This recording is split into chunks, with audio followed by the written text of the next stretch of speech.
Imagine करो तुम 13 साल की उम्र में किसी से प्यार करो, फिर ज़िंदगी तुम दोनों को अलग कर दे और 18 साल बाद भी वो इंसान तुम्हारे दिल में हो। आज हम एक्सप्लेन करेंगे ऐसी ही एक जापानीज़ मूवी को जिसका नाम है टैपेस्ट्री, जो फर्स्ट लव, टाइमिंग और डेस्टिनी के बारे में है।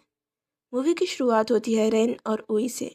दोनों स्कूल एज के हैं और होकाइडो में रहते हैं। होकाइडो का एनवायरनमेंट बहुत ही सिंपल है। रेन एक सिंपल और ऑनेस्ट लड़का है। ओई बाहर से नॉर्मल दिखती है लेकिन अंदर से बहुत ब्रोकन है। दोनों मिलते हैं और धीरे धीरे क्लोज आने लगते हैं। ये टिपिकल मूवी वाला फर्स्ट रोमांस नहीं होता। पहले कंफर्ट बनता है, फिर ट्रस्ट और फिर अटैचमेंट। दोनों की एज छोटी है लेकिन अजीब बात यह है दोनों बच्चे होते हुए भी नॉर्मल बच्चों जैसे नहीं लगते। दोनों की लाइफ में लोनलीनेस है। रेन को ओई को देखकर ऐसा फील होने लगता है जैसे ओई दूसरे बच्चों जैसी नहीं है, क्योंकि ओई की फैमिली लाइफ बहुत बुरी है। उसके घर में प्यार से ज़्यादा प्रॉब्लम है, केयर से ज़्यादा पेन। इसी वजह से ओई हर वक्त ऐसे लगती है जैसे वो किसी से हेल्प मांगना चाहती हो, पर वो बोल नहीं पाती। रेन पहली बार उस इंसान की तरह बिहेव करता है जो ओई को जेन्युइनली प्रोटेक्ट करना चाहता है, और यहाँ से उनका इनोसेंट फर्स्ट लव स्टार्ट होता है। ओई धीरे धीरे उसके पास कंफर्ट फील करने लगती है और बिना रियलाइज़ किए दोनों एक दूसरे की आदत बनने लगते हैं। मूवी यहाँ रोमांस नहीं दिखाती, मूवी दिखाती है किसी को मिलना जो तुम्हारी लोनलीनेस को समझ ले। और शायद इसीलिए उनका बॉन्ड स्ट्रांग लगता है, क्योंकि दोनों परफेक्ट नहीं है, बस दोनों को किसी की ज़रूरत है। फिर एक वक्त आता है जहाँ ओई की पर्सनल प्रॉब्लम्स और ज़्यादा हैवी होने लगती हैं। रेन ओई से कहता है तुम ऐसे नहीं रह सकती, हम सब छोड़कर चले जाएंगे, मैं तुम्हें प्रोटेक्ट करूँगा। दोनों एक ऐसी एज में थे जहाँ उन्हें लगता था कि प्यार से सब सॉल्व कर सकते हैं, लेकिन रियल लाइफ ऐसी नहीं होती। और यहीं पर लाइफ उन्हें एक पेनफुल लेसन सिखाती है। प्यार होना और किसी को बचा पाना दोनों अलग चीज़ें हैं। रेन ओई को प्रोटेक्ट करना चाहता था। बच्चों की सोच सिंपल होती है, अगर दुनिया बुरी है तो हम दोनों साथ रह लेंगे, लेकिन रियल लाइफ इतनी सिंपल नहीं होती। उनका प्लान फेल हो जाता है और बिना प्रॉपर गुड बाय के रेन और ओई अलग हो जाते हैं।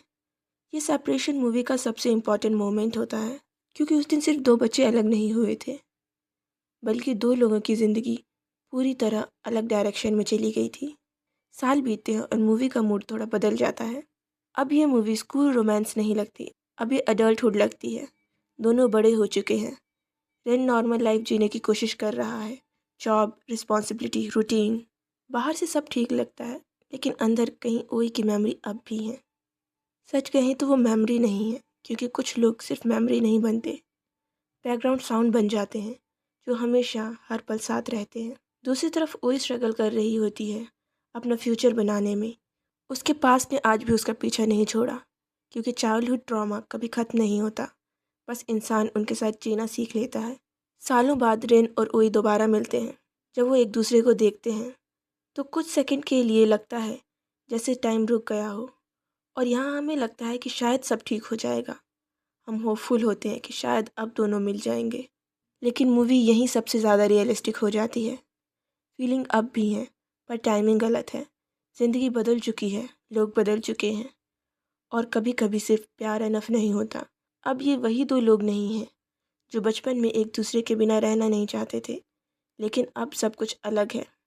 एज अलग है, लाइफ अलग है, और रिस्पॉन्सिबिलिटीज़ भी। रेन अब तक अपनी ज़िंदगी में आगे बढ़ चुका होता है। उसकी लाइफ में काउरी नाम की एक लड़की आती है। काउरी प्रैक्टिकल है, केयरिंग है, और धीरे धीरे रेन उसके साथ रिलेशनशिप में आ जाता है। ये रिलेशनशिप बचपन वाले प्यार जैसा इंटेंस नहीं लगता। ये ज़्यादा एडल्ट रिलेशनशिप होता है, जहाँ एक्साइटमेंट कम, रिस्पॉन्सिबिलिटीज ज़्यादा होती हैं। और एक पॉइंट पर काउरी प्रेग्नेंट भी हो जाती है, यानी रेन की लाइफ सडनली सीरियस हो जाती है। अब वो सिर्फ बॉयफ्रेंड नहीं है, फ्यूचर फादर बनने वाला है। लेकिन लाइफ इतनी ईजी नहीं होती। काउरी को पता चलता है कि उसे ट्यूमर है। रेन उसे बेबी अबॉर्ट करने के लिए कहता है, लेकिन काउरी ये नहीं करना चाहती। वो उस बच्चे को जन्म देना चाहती है, और वो ऐसा ही करती है। रेन भी उसका साथ देता है। रेन उसका हमेशा साथ देता है, पर धीरे धीरे काउरी की हेल्थ प्रॉब्लम्स और कॉम्प्लिकेशंस बढ़ने लगती है। और यहाँ हमें मूवी दिखाती है प्यार का मतलब सिर्फ हैप्पी मोमेंट्स नहीं होता। काउरी की हेल्थ दिन ब दिन खराब होती जाती है, और रेन उसे देखकर टूट रहा होता है। हॉस्पिटल में वो काउरी के साथ हमेशा रहता है। काउरी उसे कहती है कि वो उसकी बेटी का अच्छे से ख्याल रखे। रेन रोने लगता है, और फिर कुछ समय बाद काउरी की डेथ हो जाती है। अब तक रेन बहुत ही ज़्यादा मैच्योर हो चुका था। दूसरी तरफ ओई भी अपनी लाइफ में रुकती नहीं है। वो सिंगापुर चली जाती है, खुद का करियर बनाती है, इंडिपेंडेंट बनती है, बिजनेस बिल्ड करती है। बाहर से देखो तो लगता है ओई सक्सेसफुल हो गई है, लेकिन अंदर से अब भी लोनलीनेस है, क्योंकि सक्सेस हमेशा हीलिंग नहीं होती। एक टाइम पर उसके बिजनेस और रिलेशनशिप में प्रॉब्लम आती है, बिट्रायल फील होता है और हमें क्लियरली दिखता है कि उसके बचपन का पेन कहीं गया ही नहीं है, बस उसकी शेप चेंज हो गई है। मूवी यहाँ एक इम्पॉर्टेंट चीज़ दिखाती है। रेन और ओई दोनों अलग अलग ज़िंदगी जी रहे हैं, पर दोनों स्ट्रगल कर रहे हैं सेम चीज़ के लिए। खुश कैसे रहा जाता है। टाइम और आगे बढ़ता है। रेन फैमिली रिस्पॉन्सिबिलिटीज संभालता है, लॉस देखने लगता है और ओई अपने पास्ट को फेस करने लगती है, और धीरे धीरे वो दोनों एक अलग इंसान बन जाते हैं जो बचपन में कभी थे ही नहीं। फिर ईयर्स लेटर दोनों फिर मिलते हैं, लेकिन इस बार सीन अलग होता है, फील अलग होता है। पहले रियूनियन में ऑकवर्डनेस थी, इस बार अंडरस्टैंडिंग है।